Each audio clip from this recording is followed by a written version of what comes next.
Em 1997, microfones subaquáticos captaram um som ultra baixo no fundo do Oceano Pacífico.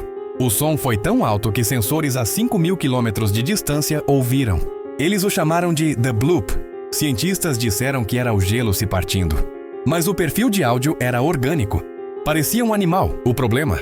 Para fazer um som desse volume, a criatura teria que ser 3 vezes maior que uma baleia azul. Algo gigantesco está dormindo nas profundezas escuras, acordando lentamente. E nós conhecemos menos de 5% do nosso oceano.